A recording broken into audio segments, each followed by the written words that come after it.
Je m'appelle Julien. J'ai 35 ans. 3 semaines après avoir pleuré sous une pluie battante et enterré mon père, ma propre chair et mon sang m'ont traîné dans une salle d'audience stérile, éclairée au néon, afin de m'humilier publiquement et de me dépouiller de mon héritage. Tandis que j'essayais encore de digérer le fait que l'homme qui m'avait élevé était parti, mon frère aîné, Harrison, et sa femme, Béatrice, s'affairaient à comploter une prise de contrôle hostile de notre patrimoine familial. Ils ne voulaient pas seulement l'argent, ils voulaient m'effacer complètement de l'arbre généalogique. J'étais assis là, à la table des accusés, portant un simple costume gris que j'avais acheté il y a des années, lorsque l'avocat onéreux de Harrison pointa un doigt manucuré directement vers mon visage. « Votre honneur, il ne peut même pas payer ses propres factures », ricana l'avocat, sa voix résonnant sur les murs d'acajou. Le frère de mon client n'a aucune expérience en affaires, aucune expérience dans la gestion d'actifs de cette ampleur, et aucune compétence financière démontrée. Il représente un passif financier pour cette famille. Mon frère, Harrison, était assis à quelques mètres de moi, les bras croisés sur un costume sur mesure qui coûtait probablement plus cher que ma voiture. Il affichait un sourire narquois, un sourire froid et arrogant qu'il n'avait pas pris la peine d'effacer de son visage depuis le jour où le testament de notre père avait été lu. À ses côtés, Béatrice lui chuchotait quelque chose à l'oreille, ses yeux dardant vers moi avec un dégoût absolu. Il se moquait de moi devant une galerie d'étrangers, devant les membres du conseil d'administration de l'entreprise de mon père, devant un juge qui me regardait déjà comme si j'étais quelque chose qu'il venait de gratter sous sa chaussure en cuir coûteuse. Mais il y avait une chose énorme qu'ils ignoraient, un secret enfoui si profondément, sécurisé par un homme qui avait toujours 3 coups d'avance sur tout le monde dans la pièce. Et dans quelques minutes à peine, ce sourire narquois allait être effacé du visage de mon frère pour de bon, et ce serait lui qui supplierait pour la miséricorde. Avant de vous raconter exactement comment j'ai démantelé l'empire de mensonges de mon frère, appuyez sur ce bouton « J'aime » si vous croyez que la justice finit toujours par trouver son chemin. Et n'oubliez pas de me faire savoir d'où vous regardez dans les commentaires ci-dessous. Maintenant, revenons à l'endroit où ce cauchemar a réellement commencé. Le marteau n'était même pas encore tombé, et je pouvais déjà sentir le poids lourd et suffocant de la pièce m'écraser. Les salles d'audience ont une odeur très spécifique, inoubliable, c'est un mélange stérile de cire à plancher au citron, de vieux papiers et de la sueur nerveuse de personnes désespérées. Mais ce mardi matin-là, tout ce que je pouvais sentir, c'était l'eau de colonne coûteuse et envahissante de l'avocat de Harrison, Desmond. Desmond était un requin de la finance qui portait un costume de $3000 comme une armure. C'était un homme qui gagnait sa vie en déchirant des familles pour un pourcentage de l'indemnisation, et il avait l'air incroyablement ravi de le faire ce jour-là. Desmond arpentait la salle d'avant en arrière devant le banc du juge, parlant avec le genre de patience théâtrale qu'on utilise pour expliquer un concept simple à un enfant très lent. Il me désignait à plusieurs reprises, mais sans jamais prononcer mon nom. Pour lui, et pour le tribunal, je n'étais pas Julien, j'étais juste un obstacle entre son client et un gain financier massif. Le choix ici n'est pas compliqué, votre honneur, dit Desmond, ajustant sa cravate de soie parfaitement nouée. Nous parlons d'une entreprise de logistique de 36 millions de dollars, une entreprise qui exige une main expérimentée et impitoyable à la barre. Mon client, Harrison, a bâti un portefeuille immobilier de 8 chiffres à partir de 0. Il comprend la structure d'entreprise, il comprend la croissance agressive. C'est un pilier de la communauté des affaires. Et puis nous avons l'accusé. Desmond s'arrêta enfin de marcher. Il tourna son corps complètement vers moi, s'assurant que chaque journaliste au dernier rang et chaque membre du conseil dans la galerie put voir son visage. Il leva les mains et fit des guillemets en l'air. Il a effectivement utilisé des guillemets en l'air au milieu d'un tribunal.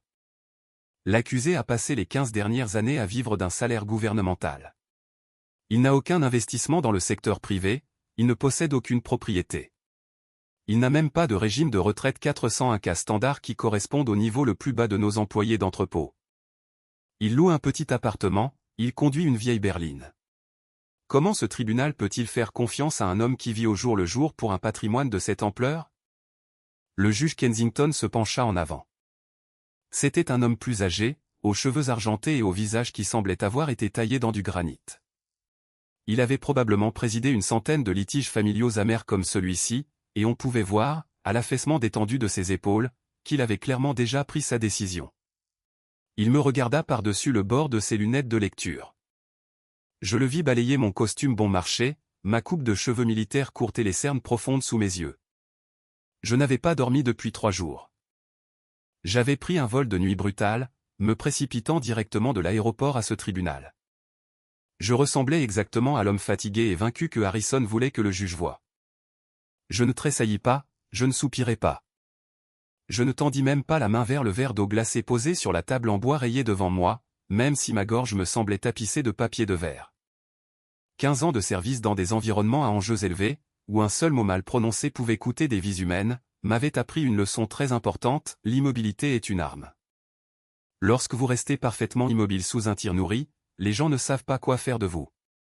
Ils projettent leurs propres insécurités sur votre silence, ils lisent la panique dans l'agitation, ils lisent la culpabilité dans la défensive. Je savais que mon silence absolu rendait Harrison fou. Je pouvais le voir dans ses mouvements périphériques. Il voulait que je crie, il voulait que j'objecte, il voulait que je me lève et que je ressemble au frère cadet erratique, jaloux et dérangé qu'il avait toujours prétendu que j'étais.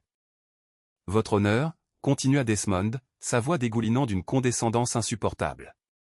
Mon client demande simplement au tribunal de lui accorder le contrôle total, permanent et immédiat de la fiducie familiale Collins. Nous vous demandons de déclarer formellement que l'accusé manque de la capacité, de l'intelligence et du tempérament nécessaires pour occuper toute fonction fiduciaire. Pour le bien de l'entreprise et pour le bien des centaines d'employés qui en dépendent pour nourrir leur famille, Harrison Collins doit être nommé seul dirigeant. La défense n'a aucun argument pour se défendre. Le juge Kensington hocha lentement la tête. C'était le genre de hochement lourd et délibéré qu'un homme donne lorsque la paperasserie n'est qu'une formalité et que la décision est déjà écrite dans sa tête. Il empila une épaisse pile de documents sur son bureau massif, se racla bruyamment la gorge et me regarda directement. « Monsieur Collins, dit le juge, son ton neutre et très procédural. Le requérant a fait de très sérieuses allégations concernant votre compétence financière et votre aptitude générale à gérer une entreprise de cette envergure. Y a-t-il quelque chose que vous souhaiteriez dire en votre défense avant que je ne rende ma décision ?» La salle d'audience entière devint absolument silencieuse. Le genre de silence où l'on entend le bourdonnement des néons et le tic-tac de l'horloge sur le mur du fond. Je pouvais sentir Harrison se pencher en avant dans sa coûteuse chaise en cuir, vibrant presque d'anticipation. Il attendait que je cède. Il attendait que je demande un petit règlement en espèces, que je m'excuse d'avoir fait perdre son temps à tout le monde et que je reparte la queue entre les jambes, exactement comme il l'avait orchestré. Je posai mes mains à plat sur la table. Je reculai ma chaise, les pieds raclant bruyamment et sèchement sur le sol poli, et je me levai de toute ma hauteur. Je ne regardais pas Desmond. Je ne regardais pas le juge. Je regardais droit dans les yeux de mon frère. Mais pour comprendre ce que j'ai dit ensuite et pourquoi ces quelques mots firent tomber le stylo du juge et le sang se vider entièrement du visage arrogant de mon frère, il faut comprendre comment nous en sommes arrivés là en premier lieu. Il faut comprendre que Harrison m'avait tendu ce piège élaboré depuis que nous étions enfants, sans se douter qu'il marchait directement dans l'un des siens. Je pensais que le pire était passé quand nous avons enterré mon père. J'avais incroyablement tort. Grandir dans notre immense maison, dans les banlieues aisées du nord de la Virginie, était comme vivre dans un camp d'entraînement corporatif. Notre père, Theodore Collins, était un self-made man légendaire. Il avait démarré Collins Freight Solutions avec 2 camions rouillés et un entrepôt loué au toit fuyant. Au moment où j'étais au lycée, il avait transformé cette ferraille en une puissance logistique régionale couvrant 4 États. C'était un homme dur. Il montrait son amour par l'action, par les réparations de toitures et les frais de scolarité payés, pas par des câlins ou des éloges verbaux. Mais ma mère, Margaret, était une toute autre histoire. Elle était obsédée par les apparences, le statut social, et par-dessus tout, elle était obsédée par Harrison.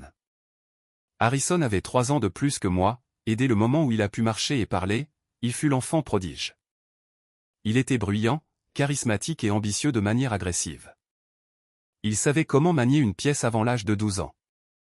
Quand Harrison ramenait un BE sur un bulletin scolaire, ma mère engageait des tuteurs privés coûteux et marchait à l'école pour blâmer les professeurs de ne pas reconnaître son génie absolu.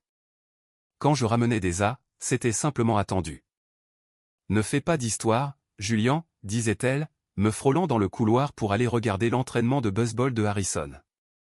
Au moment où Harrison était au lycée, son chemin était tracé. Il suivait notre père lors des réunions du conseil d'administration. Il passait ses étés à faire des stages au bureau de l'entreprise, se promenant dans l'entrepôt en pantalons ajustés et mocassins coûteux comme s'il possédait déjà tout le quartier. Mes parents lui avaient créé un fonds d'études collégiales massif spécifiquement pour qu'il fréquente une école de commerce de premier ordre. Quand il a obtenu son diplôme, ils lui ont acheté une toute nouvelle voiture de sport de luxe comme prime à la signature pour rejoindre l'entreprise familiale. J'ai choisi un chemin complètement différent. Je ne voulais pas le bureau de direction. Je ne voulais pas les adhésions au club de campagne, les sorties de golf forcées, ou les voitures de luxe assorties. Je voulais construire quelque chose de moi-même, quelque chose qui n'avait pas le lourd nom Collins estampillé sur le côté. Contre les souhaits agressifs de ma famille, je me suis enrôlé dans l'armée juste après l'université. Le jour où je leur ai annoncé ma décision, le silence à la massive table à manger en acajou était assourdissant.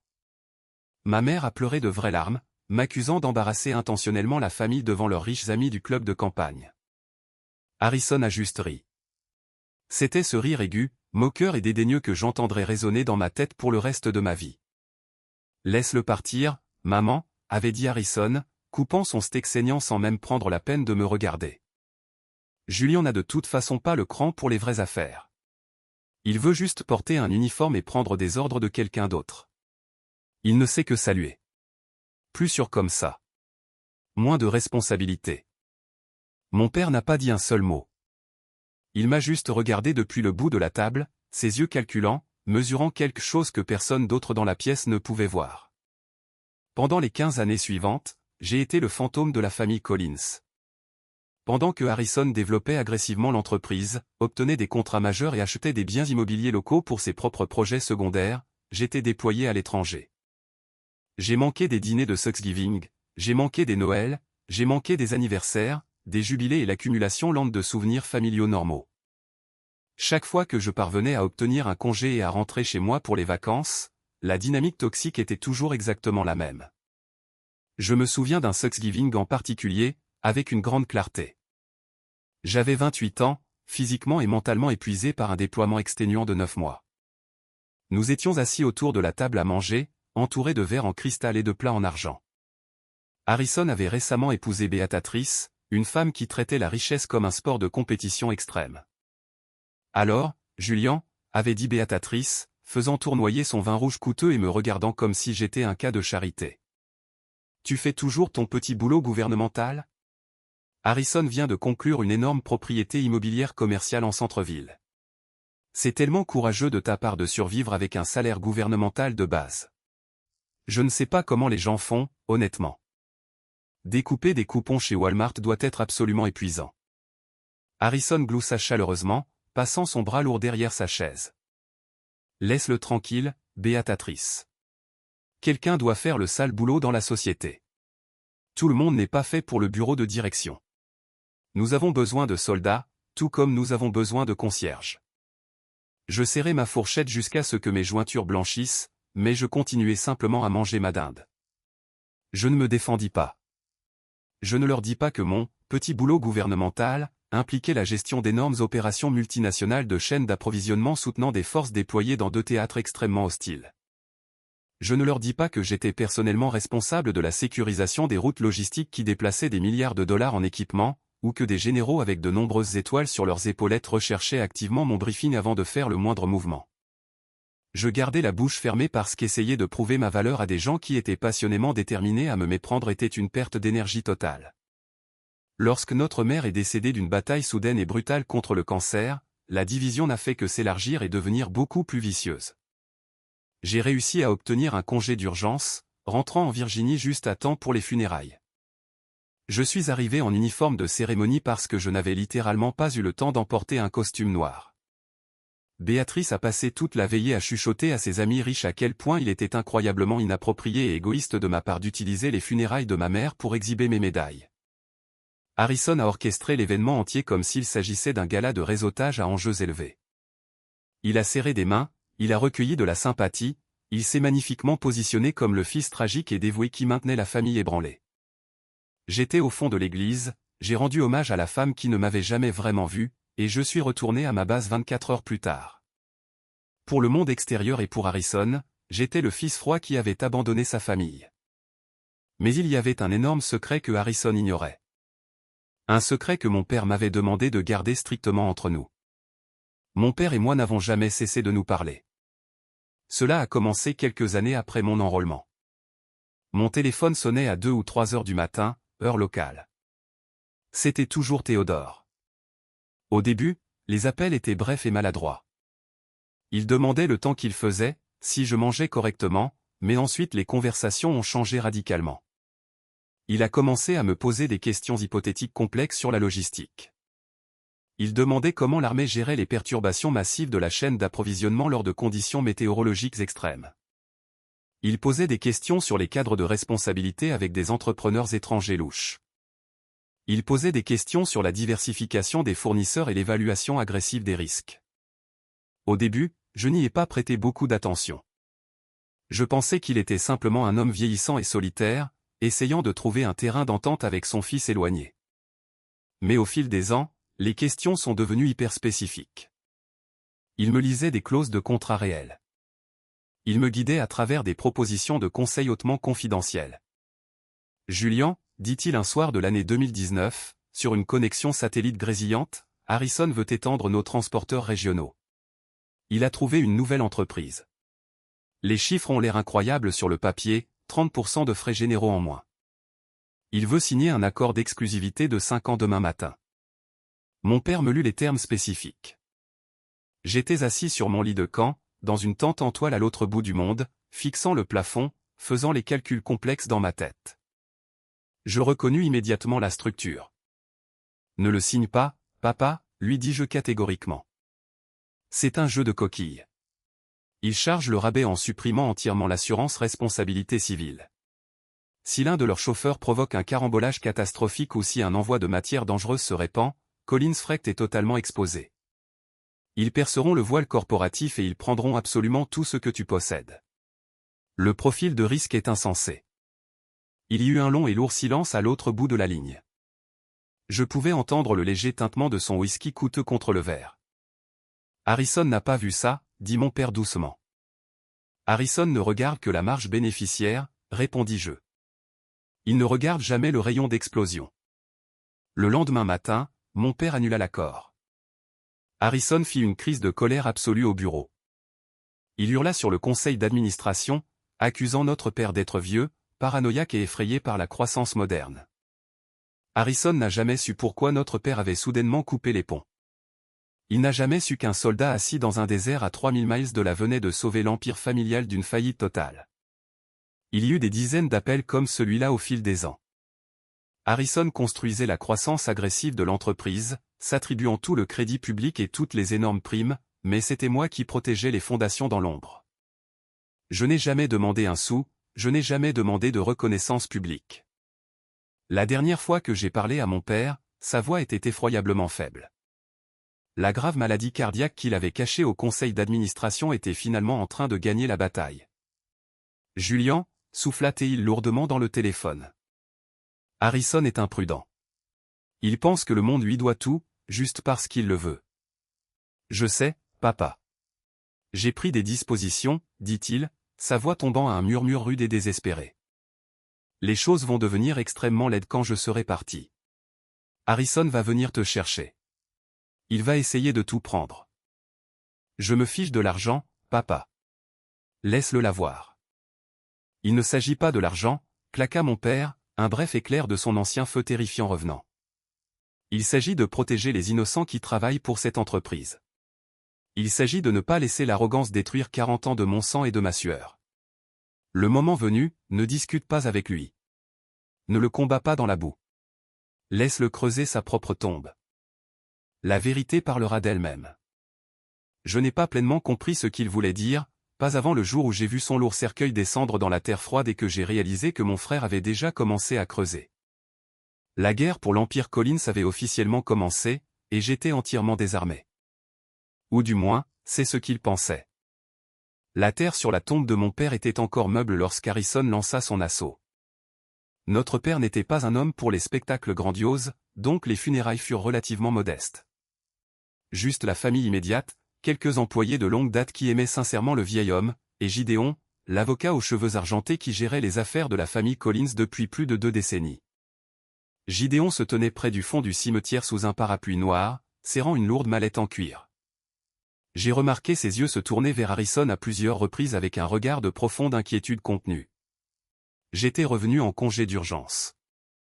Je me tenais au bord de la tombe, le vent glacial de novembre transperçant mon lourd manteau d'uniforme. Je ne pleurais pas. Mon père et moi nous étions dit nos véritables adieux par une ligne téléphonique sécurisée des semaines auparavant. Mais tandis que je regardais le cercueil descendre dans la terre, je sentis un vide profond et lourd s'installer dans ma poitrine. Le seul homme de cette famille qui savait réellement qui j'étais était parti. J'étais vraiment seul dans une mer de requins. Harrison, en revanche, se déplaçait dans le cimetière comme un homme à qui on venait de remettre les clés d'un royaume. Il serrait fermement des mains, tapotait des épaules et programmait déjà des déjeuners de travail pendant que les gens tenaient encore des mouchoirs humides.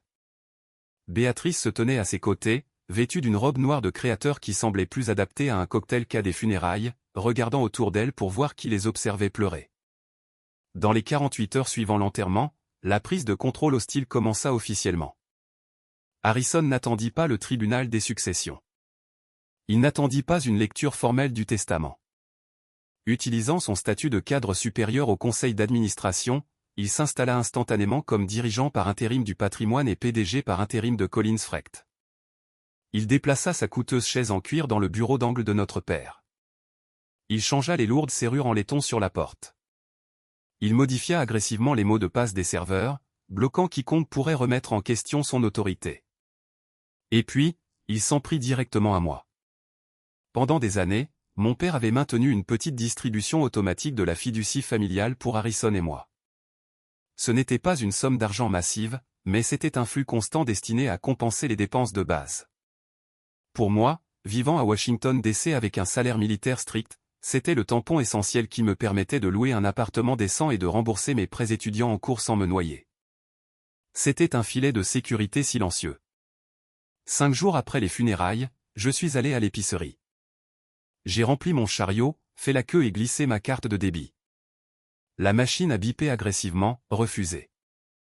J'ai réessayé, refusé. L'adolescent derrière la caisse m'a regardé avec pitié. Je sentis mon visage rougir de honte. Laissant les courses derrière moi et marchant jusqu'à ma voiture, je me suis connecté à mon compte bancaire depuis mon téléphone. Le virement automatique de la fiducie avait été rejeté. Le compte affichait un solde de 0. J'ai immédiatement appelé la banque, supposant qu'il s'agissait d'une simple erreur administrative due au décès récent de mon père. La représentante au téléphone semblait très nerveuse, tapant rapidement sur son clavier. « Je suis désolé, monsieur Collins. Les distributions automatiques de la fiducie principale ont été gelées manuellement. L'ordre est venu directement du dirigeant par intérim. Votre frère. » Je serrai mon volant jusqu'à ce que mes jointures blanchissent, fixant le parking pluvieux à travers le pare-brise. Harrison ne se contentait pas de prendre le contrôle de l'entreprise. Il essayait intentionnellement de m'affamer. Il savait exactement quel était mon salaire. Il savait que s'il coupait ce filet de sécurité sans avertissement, mes paiements automatiques échoueraient. Mes factures seraient rejetées. Il était en train d'orchestrer une crise financière très spécifique, très cruelle. Je ne l'ai pas appelé pour supplier. Je n'ai pas envoyé de message texte de colère, rempli d'émotion. J'ai simplement transféré le peu que j'avais dans mes économies personnelles pour couvrir les factures immédiates. Mais les dommages collatéraux étaient déjà faits. Un avis de retard de mon propriétaire a atterri dans ma boîte de réception avec un drapeau rouge. Des frais de pénalité du cabinet dentaire sont arrivés par la poste. Rien de vraiment catastrophique, mais suffisant pour créer une vilaine trace écrite de détresse financière. C'était exactement ce que Harrison voulait. Une semaine plus tard, j'ai reçu un appel téléphonique paniqué tard le soir d'un vieil ami de mon père, un homme nommé Wallace, qui siégeait au conseil d'administration. J'avais toujours respecté Wallace. Il me glissait des bonbons durs quand j'étais enfant et que je traînais dans l'entrepôt poussiéreux. « Julian, » dit Wallace, sa voix basse et paniquée, comme si quelqu'un écoutait. « Tu dois savoir ce qui se passe ici. Harrison a emmené tout le conseil boire un verre hier soir au club de campagne. Il a apporté des copies imprimées de tes avis de retard, de ton loyer, de ta facture dentaire. Il a tout montré. » Mon sang se glaça instantanément. Il avait montré mes factures personnelles au conseil d'administration. Comment avait-il pu les obtenir? Il a accès au moniteur de crédit de la fiducie, chuchota Wallace d'urgence. Il nous a dit que tu étais noyé dans des dettes horribles. Il a dit, tu es complètement incompétent financièrement. Ses mots exacts étaient, si mon frère ne peut même pas gérer quelques factures qui disparaissent. Cela vous dit tout ce que vous avez besoin de savoir sur sa capacité à gérer un patrimoine de 36 millions de dollars. Je suis désolé, Julian. Le conseil est en train de se laisser convaincre. Harrison promet des dividendes massifs ce trimestre. Tout le monde le suit. Ils veulent te virer. La trahison me piqua fortement, mais elle ne m'aveugla pas. Wallace n'appelait pas pour offrir de l'aide. Il appelait pour se laver les mains de moi. Il me disait qu'il avait déjà choisi son camp. Et comme un lâche, il avait choisi le frère avec le chéquier massif. Merci de me le faire savoir, Wallace, dis-je, ma voix dangereusement calme. Je raccrochai le téléphone et le jetai sur le canapé. Harrison pensait qu'il était un génie stratégique. Il avait créé une fausse crise, documenté mon soi-disant échec à la gérer, puis l'avait utilisé comme de lourdes munitions pour convaincre le conseil que j'étais un passif massif. Il construisait un récit pour détruire ma réputation. 2 jours plus tard, un lourd coup à la porte de mon appartement me surprit. J'ouvris et trouvai un huissier à l'air sévère, tenant une épaisse enveloppe Kraft. « Julian Collins, vous avez été signifié. » C'était une requête formelle déposée au tribunal des successions. Harrison ne demandait pas seulement à être le PDG. Il intentait un procès brutal et agressif pour dissoudre formellement et définitivement ma position légale en tant qu'héritier de la fiducie familiale Collins. Le jargon juridique était incroyablement dense, mais le message était limpide. Desmond, son avocat véreux, avait rédigé un document affirmant qu'en raison de mon incompétence financière flagrante et de l'abandon de mes devoirs familiaux, me permettre un quelconque contrôle ou une quelconque supervision du patrimoine de 36 millions de dollars poserait une menace existentielle à l'entreprise. Harrison voulait que le juge me déclare légalement inapte. Il voulait que je sois effacé de l'histoire familiale pour toujours. Il voulait prendre mon nom, mon héritage et l'œuvre de toute une vie de mon père, me laissant absolument rien. Je me suis assis à ma petite table de cuisine, fixant la signature audacieuse et arrogante de Harrison au bas de la requête. L'audace pure était suffocante. Il avait grandi avec tous les avantages imaginables. On lui avait donné les clés du royaume. Et pourtant, son avidité était si insondable, si pathologique qu'il ne pouvait supporter l'idée que j'ai ne serait-ce qu'une minuscule parcelle de l'héritage de notre père. Il voulait me voir me briser. J'ai pensé à l'appeler. J'ai pensé à aller à sa massive MC Mansion, à défoncer sa porte en chaîne sur mesure et à le traîner par son col de soie coûteux pour lui apprendre le respect. Je voulais lui crier dessus pour avoir manqué de respect à la mémoire de notre père avant même que la pierre tombale ne soit gravée. Mais alors je me suis souvenu de la voix rauque de mon père au téléphone, ne le combat pas dans la boue. Laisse-le creuser sa propre tombe. J'ai pris mon téléphone et composé un numéro que je n'avais pas appelé depuis des années. Il a sonné 2 fois avant qu'on ne réponde. Gideon, dis-je, me penchant en arrière sur ma chaise, fixant le plafond.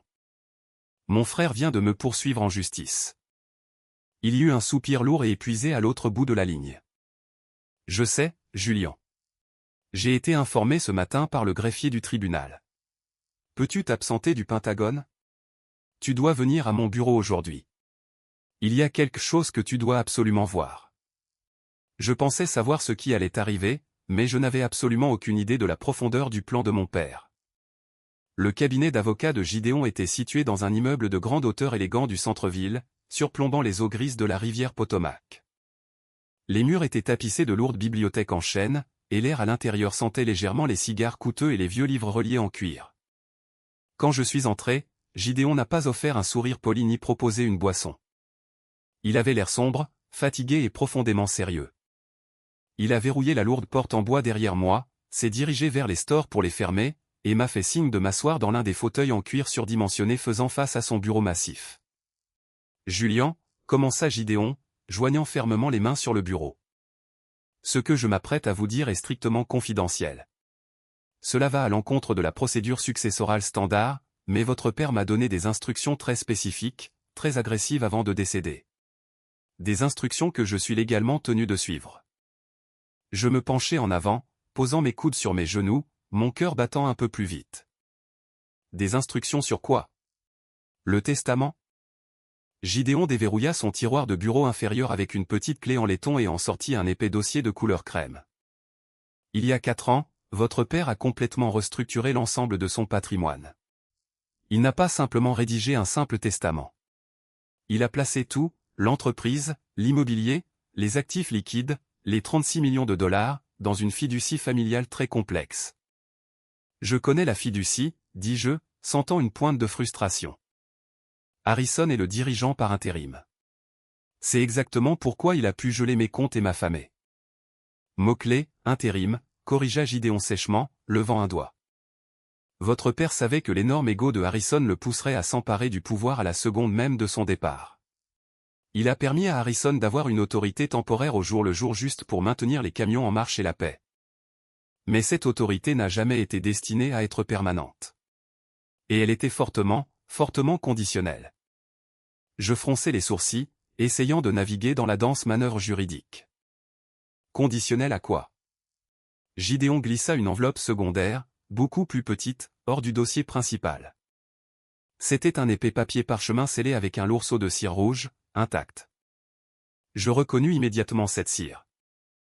C'était exactement la même cire rouge que mon père utilisait pour sceller ses documents critiques les plus privés, une étrange habitude qu'il avait prise dans les années 70 d'un mentor et qu'il n'avait jamais abandonnée.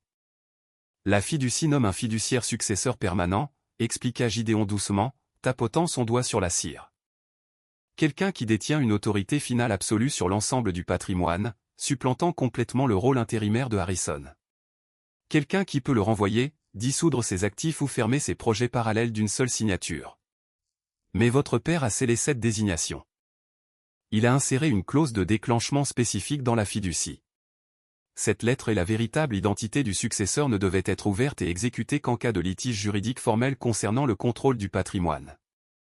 La réalisation me frappa comme un coup physique à la poitrine. Je fixai le seau de cire rouge, mon esprit s'emballant. Un litige a-t-il surgi, Julian? Demanda Gideon, un léger sourire, presque imperceptible, effleurant les coins de sa bouche. Je fouillai dans la poche de ma veste et en sortis l'énorme assignation que Harrison m'avait signifiée. Je la jetai sur le bureau de Gideon. Elle atterrit avec un lourd bruit sourd. Il vient de demander le contrôle total. Il veut que je sois déclaré légalement incompétent. Il vient d'appuyer sur la gâchette, murmura Gideon, se penchant en arrière dans sa chaise en cuir, l'air incroyablement satisfait. Harrison pense qu'il vous accule. Il ne le sait pas encore, mais en déposant ce procès agressif et cupide pour vous humilier, il vient de déverrouiller légalement le document même dont il aurait dû être terrifié. Votre père a construit un piège parfait. Il savait que Harrison ne pourrait pas s'en empêcher.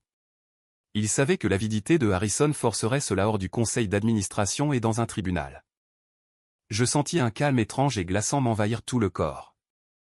C'était le même calme d'hyperfocus que je ressentais lors d'un briefing militaire à enjeux élevés avant une mission. La colère bouillonnante avait disparu. La douleur de la trahison avait disparu. Il ne restait qu'une clarté cristalline absolue. Pourquoi mon père ne nous a-t-il pas simplement dit, demandai-je, ma voix à peine un murmure. Pourquoi tout ce secret? Pourquoi me faire subir cette humiliation? Parce que votre père savait que si Harrison découvrait cette structure à la table du dîner, il aurait passé des années à utiliser des avocats d'entreprise pour la manipuler ou la détruire, répondit Gideon fermement. Votre père voulait que cela se passe exactement comme cela, devant un juge, au vu du public, sous peine de parjure, où Harrison ne pourrait pas s'en sortir par le mensonge. Gideon ouvrit son tiroir supérieur et me tendit une élégante carte de visite. Voici Fiona. C'est une avocate brillante et impitoyable. Je l'ai déjà briefée sur tout. Engagez-la immédiatement, mais dites-lui de ne presque rien faire pendant la première moitié de l'audience. Laissez Harrison parler. Laissez son avocat construire son énorme montagne de mensonges. Laissez-le croire qu'il gagne la guerre. Et quand le moment sera absolument venu, vous vous lèverez et nous briserons ce sceau ensemble. Et c'est exactement ainsi que je me suis retrouvé assis à la table des accusés 3 semaines plus tard, écoutant Desmond détruire mon personnage tandis que mon frère souriait narquoisement. Pendant toute la session du matin, mon avocate, Fiona, est restée assise à côté de moi comme une statue de pierre. C'était une femme discrète et sans prétention, vêtue d'un costume bleu marine impeccable, tandis que Desmond paradait avec un cirque de faux témoins dans la salle d'audience. Fiona objecta à peine. Harrison fit venir Simon, un consultant en finance d'entreprise élégant, portant un nœud papillon. Simon se tenait à la barre des témoins, pointant des graphiques colorés et exagérés sur un projecteur, témoignant de la brillante croissance du portefeuille de Harrison. Il parla passionnément de la façon dont Harrison avait magistralement navigué dans l'industrie de la logistique, omettant complètement le fait que mon père, et par extension moi, avions bloqué les pires décisions de Harrison à huis clos. À mon avis professionnel, dit Simon au juge, ajustant ses lunettes et me regardant avec un pur dédain, remettre une quelconque partie de ce patrimoine à quelqu'un sans antécédent prouvé en gestion financière de haut niveau serait catastrophique. L'accusé, Julian Collins, manque simplement de lignée, d'éducation et d'expérience. Le juge Kensington jeta un coup d'œil à notre table. Fiona ne se leva même pas. Elle sourit simplement poliment et dit, « Aucune question pour ce témoin, votre honneur. » Harrison me regarda, secouant la tête avec un mélange de pitié pathétique et de triomphe écrasant. Il pensait que j'étais ruiné, qu'il ne pouvait pas se permettre un vrai avocat, alors j'avais embauché quelqu'un d'incroyablement incompétent qui se laissait faire. Béatrice lui chuchotait déjà, probablement en train de planifier la couleur du cuir importé à mettre dans son nouveau jet de direction. La salle d'audience était suffocante. La tension était si incroyablement forte qu'on aurait dit que l'air allait se briser physiquement. Le juge Kensington hochait la tête à chaque mot de Desmond, prenant des notes agressives, se préparant clairement à statuer lourdement en faveur de Harrison. « Votre honneur, » dit Desmond, concluant sa plaidoirie finale dramatique avec une touche arrogante. Le patrimoine mérite un gestionnaire qui a passé toute sa vie adulte à maîtriser la finance, et non quelqu'un qui a passé 15 ans coupé de la réalité, vivant d'un salaire de contribuable, incapable de payer ne serait-ce qu'une simple facture dentaire. La défense n'a offert absolument aucune contre-preuve. Nous vous demandons de statuer immédiatement en faveur de Harrison Collins. Le juge Kensington tapota son lourd stylo sur son bureau. Il jeta un coup d'œil à notre table, son expression aigre. Mademoiselle Fiona, la défense a-t-elle absolument quelque chose à offrir avant que je ne rende ma décision? Fiona ferma son bloc-notes jaune. Elle ne se leva pas. Elle me regarda simplement et hocha lentement la tête. Le moment dont nous avions discuté dans le bureau de Gideon était enfin arrivé. Le piège était tendu. Mon client souhaite s'adresser directement au tribunal, votre honneur, dit Fiona avec douceur. Un murmure bruyant parcourut la galerie. Les membres du conseil d'administration chuchotaient entre eux, sous le choc. Béatrice roula des yeux lourdement et croisa les bras. Harrison laissa échapper un rire moqueur audible, qui résonna dans la pièce silencieuse. Il s'attendait à une crise émotionnelle. Il s'attendait à ce que je pleure, que je mendie une miette du gâteau, que je lui demande un emploi dans l'entrepôt. Je posai mes mains à plat sur la table. Je me levai, sentant le tissu bon marché de mon costume gris se poser sur mes épaules. Je regardai droit au-delà de Desmond, au-delà du visage narquois et arrogant de mon frère, et fixai directement le juge Kensington. Je suis commençai-je, ma voix parfaitement stable, portant le poids lourd d'un homme qui était sur le point de lâcher une bombe qui briserait la vie de mon frère pour toujours. Je suis commençai-je, ma voix parfaitement stable, fendant le silence lourd et suffocant de la salle d'audience comme un couteau fraîchement aiguisé. Je gardai mes yeux entièrement fixés sur le juge Kensington. Je ne regardais pas mon frère Harrison. Je ne regardais pas sa horrible femme, Béatrice. Je ne regardais même pas l'avocat arrogant et grassement payé, Desmond, qui venait de passer les 2 dernières heures épuisantes à me dépeindre comme un parasite pathétique, financièrement illettré, complètement incapable de gérer un seul dollar, sans parler d'un héritage familial massif. Je suis le lieutenant-colonel Julian Collins, de l'armée des États-Unis, dis-je. Je laissai le grade planer dans l'air vicié de la salle d'audience pendant une fraction de seconde. Les mots résonnèrent sur les lambris d'acajou poli foncé de la pièce. Derrière moi, dans les bancs de bois de la galerie, j'entendis une inspiration brusque et soudaine de la part de l'un des membres plus âgés du conseil qui me connaissait depuis que j'étais enfant et que je jouais dans l'entrepôt. Harrison, d'autre part, laissa échapper un bref et incroyablement dédaigneux ricanement.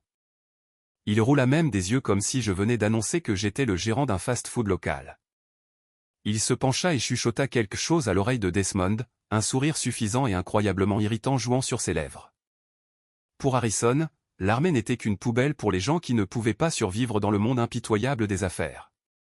Il pensait qu'un grade militaire ne signifiait absolument rien quand il s'agissait de millions de dollars dans un procès à enjeux élevés. Il pensait qu'il était intouchable. Il était sur le point d'apprendre à quel point il avait tort, de manière incroyablement dévastatrice. Au cours des 6 dernières années, poursuivis-je, ma voix gagnant en volume, projetant depuis mon diaphragme et commandant l'attention absolue et indivise de chaque personne dans cette pièce. J'ai servi en tant que conseiller principal en acquisition et logistique, stationné en permanence au Pentagone. Je suis actuellement rattaché à un bureau de programme conjoint hautement classifié où je suis personnellement et directement responsable des contrats de soutien mondial et de l'architecture de la chaîne d'approvisionnement incroyablement complexe à travers 3 commandements combattants actifs. Le stylo argenté du juge Kensington resta parfaitement immobile au-dessus de son bloc-notes jaune. Il cessa de regarder mon costume gris bon marché et commença à regarder mon visage. Il observa ma posture. L'écrasante condescendance dans ses yeux fatigués était rapidement remplacée par une curiosité vive, calculatrice et hautement professionnelle.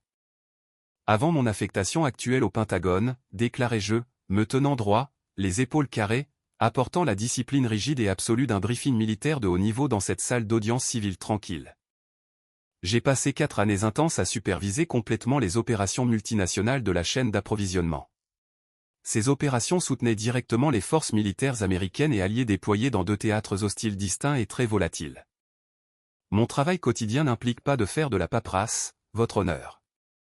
Il implique de gérer des portefeuilles d'acquisition incroyablement complexes, d'évaluer agressivement les risques des fournisseurs mondiaux sur une base quotidienne, et de conseiller les hauts dirigeants militaires.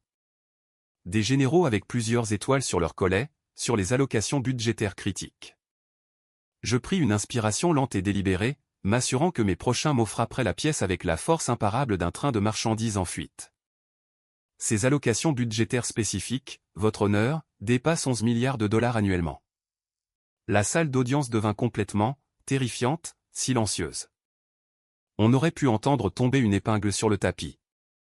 C'était le genre de silence lourd où la pression de l'air dans la pièce semble réellement changer, pressant contre vos tympans. Le juge Kensington recula physiquement, se penchant complètement en arrière dans sa lourde chaise en cuir. Le dédain total qu'il avait affiché tout le matin s'envola en fumée. 11 milliards. C'était un nombre si massif, si incroyablement incompréhensible comparé au patrimoine de 36 millions de dollars que Harrison se disputait bec et ongle, qu'il court-circuita complètement et entièrement tout l'argument juridique de Desmond. Je ne dis pas cela pour embarrasser mon frère, dis-je, tournant enfin la tête pour regarder directement Harrison. Son visage était devenu complètement, horriblement inexpressif. Le sourire arrogant et triomphant était entièrement effacé, remplacé par un regard de pure, d'absolue confusion et de panique montante. Il ressemblait à un homme qui venait de sortir de chez lui et de réaliser que toute sa maison avait disparu. Je le dis, continuai-je, ma voix froide et inébranlable, parce que ce tribunal a passé toute la matinée à entendre un argument juridique hautement orchestré, incroyablement coûteux. Entièrement construit sur l'idée fabriquée que je manquais de toute expérience pertinente dans la gestion de systèmes financiers complexes ou de logistique à grande échelle. Je voudrais que le dossier juridique officiel reflète le contraire. Je me tournai légèrement et fis un signe de tête à mon avocate, Fiona. Fiona, qui était restée dans un silence total et brillant pendant des heures, laissant Desmond creuser une tombe massive et inéluctable pour son propre client, se leva enfin. Elle ne jubilait pas, elle ne souriait pas et ne jouait pas pour la galerie. Elle se déplaçait avec l'efficacité froide, terrifiante et mécanique d'une professionnelle de l'exécution. Elle prit un épais classeur noir méticuleusement organisé de notre table et le porta directement au banc surélevé du juge. « Votre honneur, dit Fiona, sa voix claire et résonnant d'une autorité absolue. Je dépose formellement comme preuve la documentation non classifiée de nomination fédérale de mon client, ses affectations de supervision de programme, complétées par des chiffres en dollars lourdement vérifiés. Et une lettre de félicitations formelle signée d'un général 2 étoiles concernant une restructuration de contrat spécifique et hautement complexe que mon client a dirigé l'année dernière seulement. Une restructuration qui, à elle seule, a permis au département de la Défense d'économiser plus de 90 millions de dollars en un seul trimestre fiscal. Le juge Kensington prit avec empressement le lourd classeur. Il l'ouvrit lentement, presque avec respect. Il feuilleta les épaisses pages, ses yeux balayant rapidement les sceaux officiels du gouvernement, les lourds en tête militaire, les chiffres financiers stupéfiants attachés en permanence à mon nom. Je vis son expression passer d'une neutralité polie et professionnelle à quelque chose de beaucoup plus attentif, quelque chose qui frôlait un respect profond et sincère. « Monsieur Collins, dit le juge, me regardant par-dessus ses lunettes de lecture. Son ton avait complètement, miraculeusement transformé. Il ne parlait plus à un frère délinquant incapable de payer une facture dentaire. Il parlait à un père, un homme qui commandait une responsabilité réelle et terrifiante. Vous avez personnellement géré une autorité budgétaire considérablement plus importante que l'ensemble du patrimoine en question aujourd'hui. Oui, votre honneur, répondis-je calmement, gardant mes mains parfaitement immobiles à mes côtés, considérablement plus importante. Desmond bondit sur ses pieds, sa lourde chaise en bois grinçant violemment contre le sol poli. Ses cheveux parfaitement coiffés et coûteux semblaient avoir perdu leur rebond, et une légère sueur paniquée avait éclaté sur son front. Votre honneur, objection. Je m'oppose fermement, bégaya Desmond frénétiquement, agitant les mains. C'est une embuscade totale, un contournement complet du processus juridique. La défense n'a jamais soumis ces documents hautement discutables lors de la découverte. De plus, l'expérience en logistique militaire, bien que certainement louable au sens patriotique, ne se traduit pas nécessairement par la gestion de patrimoine du secteur privé ou les réalités hautement nuancées d'un portefeuille immobilier d'entreprise. La voix de Desmond avait complètement perdu sa confiance suave, onctueuse et arrogante. Il s'affairait désespérément. Il ressemblait exactement à ce qu'il était à cet instant précis, un homme qui venait d'apporter avec assurance un couteau à beurre en plastique à une fusillade d'artillerie lourde. Le juge Kensington ne prit même pas la peine de regarder Desmond. Il garda les yeux fixés sur l'entête officielle du Pentagone posée devant lui. Conseiller, aboya le juge Kensington, sa voix teintée d'une forte irritation. Vous avez passé les 2 dernières heures à attaquer explicitement, et à plusieurs reprises, la compétence financière de cet homme, sa responsabilité personnelle et sa compétence professionnelle. Vous avez fait de ses finances personnelles la pièce maîtresse absolue de tout votre procès. Je dirais que sa gestion directe d'une chaîne d'approvisionnement fédérale de 11 milliards de dollars est hautement et incontestablement pertinente à vos accusations incroyablement agressives. Votre objection est complètement rejetée. Asseyez-vous, monsieur Desmond. Harrison me fixait comme si j'étais un étranger terrifiant qui venait de s'introduire chez lui. Sa bouche était légèrement ouverte. Pendant toute sa vie, pendant 35 ans, il s'était passionnément convaincu que j'étais un échec cuisant. Il avait bâti toute son identité, tout son énorme ego autour du fait d'être le frère aîné riche et à succès qui devait porter le lourd fardeau de l'héritage familial pendant que je jouais bêtement aux soldats dans la boue. Maintenant, devant sa horrible femme, son avocat coûteux et le conseil d'administration qu'il essayait d'impressionner, toute cette réalité s'effritait sous ses yeux. J'ai gardé ma carrière très privée de ma famille pendant très longtemps, votre honneur, continuai-je, parlant fermement par-dessus les marmonnements paniqués et pathétiques de Desmond. En partie parce que la nature de mon travail implique des informations hautement sensibles et des habilitations de sécurité dont je n'ai tout simplement pas le droit légal de discuter à la légère à une table de dîner de Thanksgiving. Et en partie parce que je n'ai jamais ressenti le besoin désespéré et pathétique de prouver ma valeur personnelle à qui que ce soit. Je n'avais pas besoin de leur validation pour savoir qui je suis. Mais je comprends maintenant, étant donné la nature vicieuse de ce procès, que ce tribunal a besoin de voir très clairement entre qui il est réellement en train de trancher. Le juge Kensington referma soigneusement le classeur noir et le posa lourdement sur son bureau. Il retira ses lunettes, les plia méticuleusement et me regarda pendant un long et lourd moment. Cela change considérablement le teint de ses délibérations, murmura le juge, s'adressant plus à lui-même qu'à la pièce silencieuse. Il regarda vers le fond de la salle d'audience, où Gideon, notre avocat de longue date, était assis parfaitement immobile sur un banc en bois dur, tenant sa lourde mallette en cuir solidement sur ses genoux. Conseiller Wexler, appela le juge Kensington, sa voix retrouvant son autorité retentissante et incontestable. Je comprends, d'après un dépôt procédural très inhabituel effectué tard hier après-midi, qu'il pourrait y avoir des documents scellés supplémentaires directement du défunt lui-même. Une documentation strictement pertinente à la question de la succession, subordonnée à un litige formel. Gideon se leva lentement, boutonnant calmement sa veste de costume sur mesure. Il ressemblait à un homme qui avait patiemment retenu son souffle pendant 4 longues années, attendant l'arrivée de ce moment explosif exact. « Oui, votre honneur, dit Gideon, sa voix résonnant magnifiquement dans la pièce silencieuse. Avec la permission du tribunal, je souhaite déposer formellement comme preuve une lettre scellée laissée par le défunt Theodore Collins, ainsi que la documentation fiducie fortement restreinte nommant explicitement son véritable successeur fiduciaire désigné. » La tête de Harrison se tourna vers Desmond si incroyablement vite que j'ai vraiment cru qu'il allait se casser le cou. Une alarme absolue et pure traversa son visage pâle pour la première fois de la journée.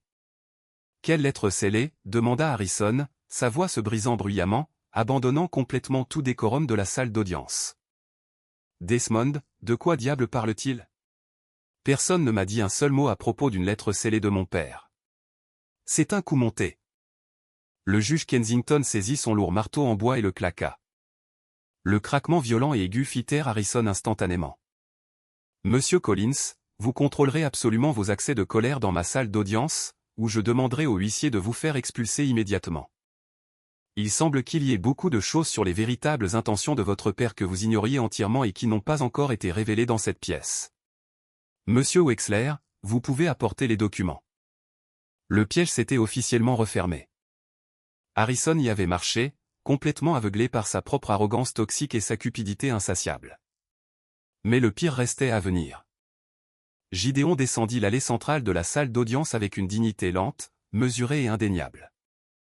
Il ne se pressa pas. Il portait la lourde enveloppe de couleur crème à deux mains comme s'il s'agissait d'un artefact sacré et inestimable.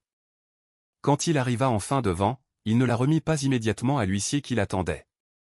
Il la tint légèrement en l'air, s'assurant que toute la salle d'audience, en particulier Harrison et Béatrice, put la voir clairement. Le lourd seau de cire rouge foncé, parfaitement intact, était exactement au centre du rabat. Je sentis ma poitrine se serrer douloureusement, une vague de chagrin soudaine et incroyablement puissante menaçant de briser ma discipline militaire soigneusement entretenue.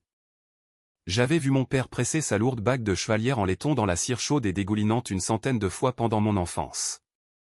Il l'utilisait pour les contrats les plus critiques, les lettres les plus privées. Voir ce sceau précis maintenant, quelques semaines seulement après qu'il ait été mis en terre froide, rendait sa présence dans la pièce incroyablement, indéniablement réelle. C'était exactement comme si Theodore Collins se tenait juste à côté du juge, prêt à rendre son jugement final et dévastateur sur les deux fils qu'il avait élevés. Votre honneur, commença Gideon, se tournant légèrement de sorte que sa voix porta clairement à la galerie où les membres du conseil, sous le choc, étaient figés. Cette lettre a été écrite par Theodore Collins exactement 8 mois avant son décès, pendant une période où il était lourdement et douloureusement conscient de sa santé en déclin rapide. Elle a été strictement notariée, légalement témoignée par 3 parties indépendantes et déposée en toute sécurité aux côtés de la documentation principale de la fiducie. Elle était accompagnée d'instructions absolues, explicites et inébranlables selon lesquelles elle ne devait être décellée qu'en cas de litige juridique formel et hostile concernant la tutelle du patrimoine Collins. Le juge Kensington fixa intensément le seau de cire. Il comprenait exactement de quoi il s'agissait. C'était un vétéran du banc. Il avait déjà vu des hommes riches et puissants tenter de contrôler leurs empires massifs d'outre-tombe, mais rarement avec ce niveau de précision terrifiante et calculée. La plainte très agressive du requérant exigeant le contrôle exclusif se qualifie absolument comme un litige hostile, déclara fermement le juge. Procédez, monsieur Wexler. Brisez le sceau et lisez la déclaration du défunt directement dans le dossier légal officiel. Gideon glissa un fin coupe-papier argenté sous le bord du rabat. Le craquement fort, aigu et incroyablement distinct de la cire rouge cassante résonna dans la salle d'audience silencieuse comme un coup de feu dans un canyon. Harrison tressaillit physiquement sur sa chaise. Il agrippa le bord lourd et boisé de sa table, ses jointures devenant d'un blanc pur et exsangue, ses yeux paniqués dardant frénétiquement entre Gideon, Desmond et moi. Béatrice avait complètement cessé de chuchoter. Elle était assise parfaitement, terrifiante, rigide, un regard de profonde et écœurante appréhension envahissant son visage coûteux et lourdement maquillé. Gideon déplia les 3 pages d'épais papier parchemin de haute qualité.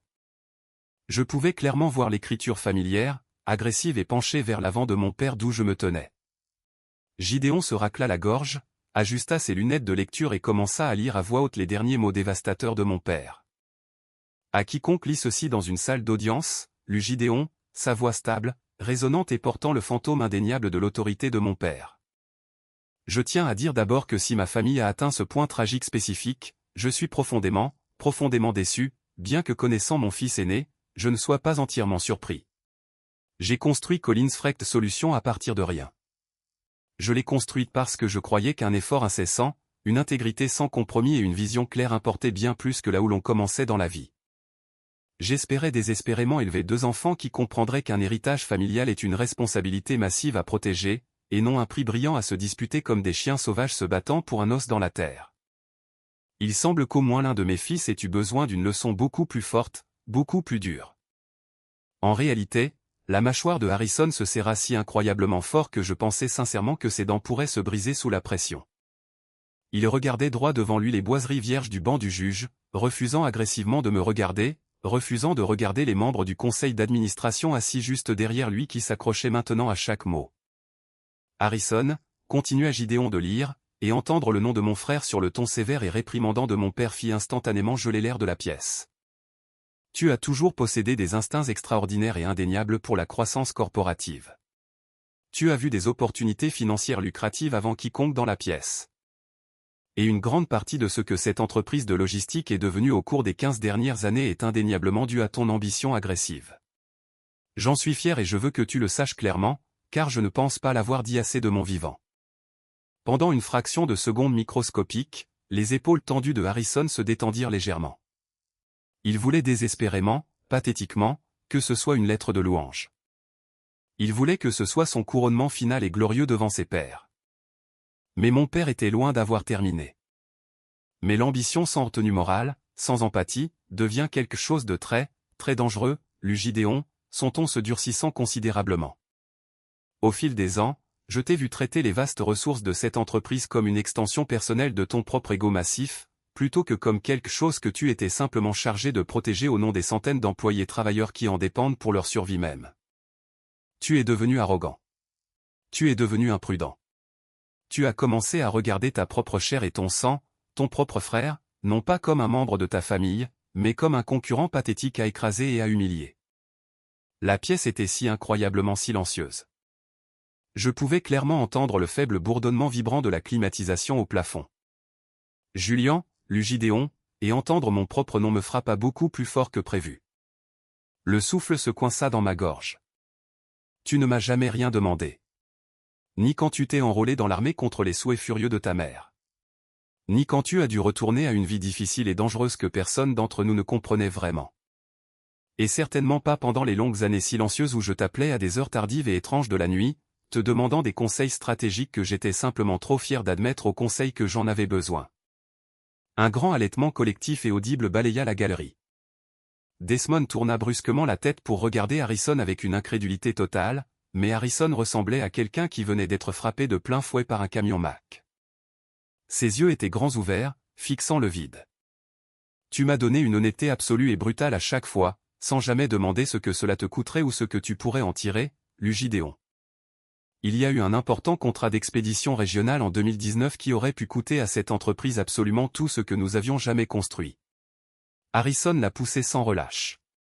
Il l'a exigé.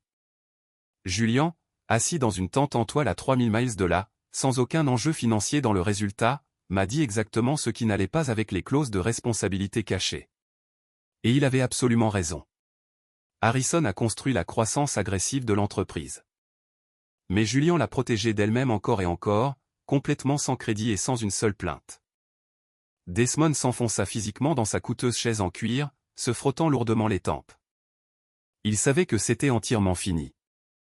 C'était un requin de la finance, et il sentait la quantité massive de sang dans l'eau, mais le sang appartenait entièrement à son propre client. Par conséquent, je nomme formellement et légalement Julian Collins comme seul fiduciaire successeur permanent de la fiducie familiale Collins. Effectivement immédiatement dès tout litige formel concernant la tutelle, lut Gideon, sa voix résonnant d'une finalité absolument terrifiante. Cette désignation supplante instantanément et de manière permanente toute autorité intérimaire précédemment accordée à Harrison Collins.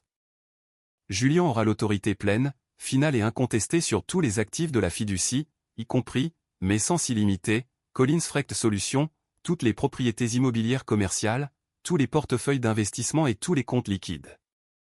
La tête de Harrison tomba lourdement vers sa poitrine, comme si les ficelles invisibles qui le maintenaient debout venaient d'être violemment coupées par un couteau. Il était complètement, totalement détruit. Tout son monde, toute son identité construite sur la supériorité, venait d'être légalement incinérée. Je tiens à être parfaitement clair pour le tribunal que ce n'est pas un acte de punition, lut Gideon le dernier paragraphe poignant. C'est une reconnaissance claire et nécessaire du fils qui a constamment protégé l'avenir de cette famille sans jamais rien demander en retour. Julian, merci de n'avoir jamais demandé un seul dollar. Tu n'as jamais eu besoin de le faire. Tu as déjà donné à cette famille plus que l'argent ne pourrait jamais mesurer. Gideon déposa doucement les 3 lourdes pages sur le banc devant le juge Kensington, puis recula respectueusement, inclinant légèrement la tête. La salle d'audience resta paralysée dans un silence choqué, haletant et agonisant.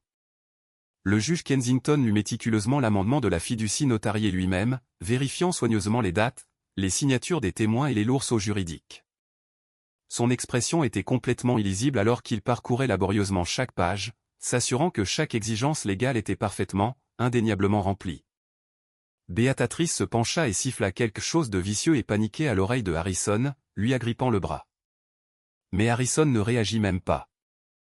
Il resta simplement immobile, fixant d'un air absent ses propres mains croisées sur la table, réalisant avec un poids écrasant que sa cupidité agressive venait de lui coûter tout l'empire.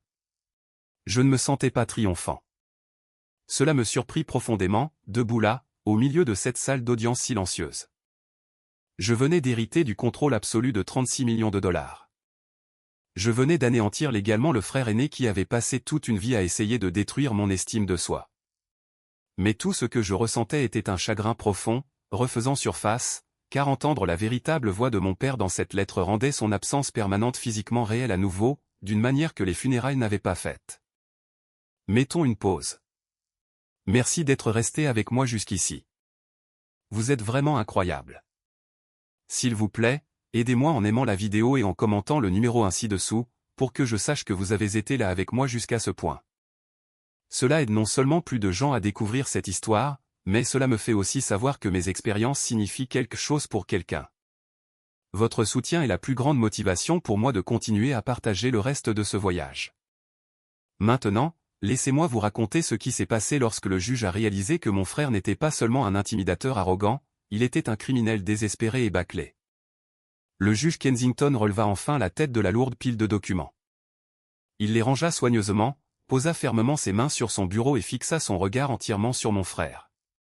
La déférence polie, légèrement ennuyée et procédurale que le juge avait montrée à Desmond tout le matin avait complètement, entièrement disparu, remplacée par une fureur judiciaire froide et juste. Ce document semble valide en apparence, correctement exécuté et légalement inattaquable, déclara le juge Kensington, sa voix retentissant d'une autorité indéniable. Sur la base de ce qui a été versé au dossier aujourd'hui, cela change radicalement la question fondamentale devant ce tribunal. Il tourna toute son attention vers Harrison, ses yeux se plissant en fente froide et dangereuse. Monsieur Collins, vous êtes venu dans ma salle d'audience aujourd'hui, flanqué d'un avocat coûteux, me demandant de vous accorder le contrôle total et permanent d'un patrimoine de 36 millions de dollars. Vous avez basé cette requête très agressive sur la prémisse fabriquée et malveillante selon laquelle votre frère manquait de jugement financier et de responsabilité personnelle pour le gérer. Mais étant donné les révélations stupéfiantes de cette lettre, il semble que le tribunal doive examiner de près votre propre conduite pendant votre bref mandat de dirigeant par intérim. Harrison leva enfin les yeux, son visage d'une pâleur mortelle et luisant d'une épaisse couche de sueur nerveuse. Il attrapa le microphone sur sa table. Votre honneur, s'il vous plaît. Je n'ai agi que dans l'intérêt absolu de l'entreprise. J'ai augmenté les marges. J'ai augmenté notre trimestre, assez, coupa le juge, l'interrompant instantanément d'un geste sec de la main. J'ordonne un audit forensique complet et d'urgence de chaque compte de la fiducie que vous avez touché depuis le jour même du décès de votre père. Je veux savoir exactement où chaque centime est allé. Nous allons suspendre les débats pendant 3 jours pendant qu'un expert financier indépendant nommé par le tribunal examinera minutieusement les livres. Si vous avez déplacé ne serait-ce qu'un trombone, Monsieur Collins, vous en répondrez sévèrement. Le marteau en bois tomba avec une finalité terrifiante. L'audit forensique prit exactement 72 heures. Pendant cette attente angoissante de 3 jours, je suis retourné à ma chambre d'hôtel et j'ai simplement attendu. Je n'ai pas contacté Harrison. Je n'ai pas jubilé. Mais pour Harrison, ces 72 heures furent l'effondrement complet de toute sa vie. Lorsque nous sommes finalement retournés à la salle d'audience ce vendredi matin-là, l'atmosphère était lourde d'un sentiment de destin imminent. Harrison arriva sans la démarche arrogante habituelle de Desmond derrière lui. En fait, Desmond semblait visiblement furieux, son visage tendu, assis aussi loin de Harrison que physiquement possible à la table de la défense. Harrison lui-même semblait complètement vidé. Il n'avait manifestement pas dormi une seule minute. Son costume sur mesure pendait lâchement sur sa silhouette amincie, et ses yeux étaient injectés de sang. Béatatrice, sans surprise, était introuvable. Elle avait opportunément décidé de rester à la maison au moment exact où les mots terrifiants, audit forensique, avaient été prononcés au dossier. L'expert nommé par le tribunal, un comptable forensique perspicace et incroyablement pragmatique nommé Nathaniel, prit la barre des témoins. Nathaniel ne se souciait pas de notre drame familial. Il ne se souciait pas de savoir qui était le fils préféré. Il se souciait exclusivement des chiffres, et les chiffres qu'il trouva dans les registres étaient un bain de sang absolu et indéniable. Au cours des 3 brèves semaines entre le décès de Theodore Collins et le début de cette audience, témoigna Nathaniel, lisant directement un épais rapport relié en spirale, sa voix complètement dénuée d'émotion. Harrison Collins a personnellement autorisé 5 retraits massifs et distincts des comptes fiduciaires corporatifs principaux. Ces retraits spécifiques ont largement dépassé son autorité exécutive intérimaire légalement permise. Quel était le montant total et où sont exactement allés les fonds, demanda le juge Kensington, se penchant en avant sur son bureau, la mâchoire serrée de colère. Le détournement total non autorisé de fonds fiduciaires s'élève à exactement 2,4 millions de dollars, déclara Nathaniel platement, ajustant ses lunettes. Et les fonds n'ont pas servi aux opérations de Collins Frecht, à la paie ou au paiement standard aux fournisseurs. L'argent a été viré directement sur un compte fictif privé détenant le prêt hypothécaire lourdement sous-évalué de Collins Ridge Development LLC. Une entreprise immobilière commerciale très endettée et en faillite rapide qui est entièrement détenue par Harrison Collins. Une onde de choc massive traversa la galerie. Les membres du conseil d'administration assis derrière moi commencèrent à marmonner avec colère, certains se levant physiquement d'indignation. Harrison n'avait pas seulement essayé de voler l'entreprise par un vide juridique. Il pillait activement et désespérément les comptes de l'entreprise pour sauver ses propres projets secondaires désastreux et en perdition. Il volait à l'entreprise même qu'il prétendait vouloir protéger. Il y a plus, votre honneur, continua Nathaniel sans relâche, coupant le bruit dans la pièce. Desmond ne prit même pas la peine de se lever pour objecter. Il rangea lentement sa coûteuse mallette en cuir, fixant le vide. Il savait qu'on ne pouvait pas discuter avec les virements bancaires, les adresses IP et les documents de garantie falsifiés. C'était une fraude corporative indéfendable. Monsieur Collins, dit le juge Kensington, sa voix tombant à un registre terrifiant, calme et dangereux. Vous avez orchestré une crise financière factice et malveillante pour votre propre frère en gelant ses comptes légalement mandatés, tout en détournant simultanément plus de 2 millions de dollars pour couvrir vos propres échecs catastrophiques et embarrassants. Vous avez commis une fraude corporative flagrante.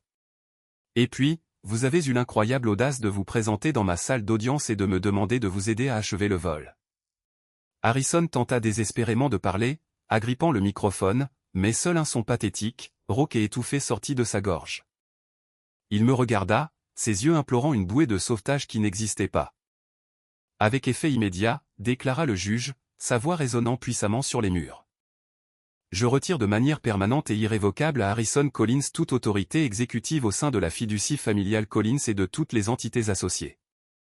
Je reconnais formellement Julian Collins comme le seul fiduciaire successeur, avec une autorité absolue et incontestée sur tous les actifs associés. De plus, je transmets le rapport financier de l'expert directement au bureau du procureur.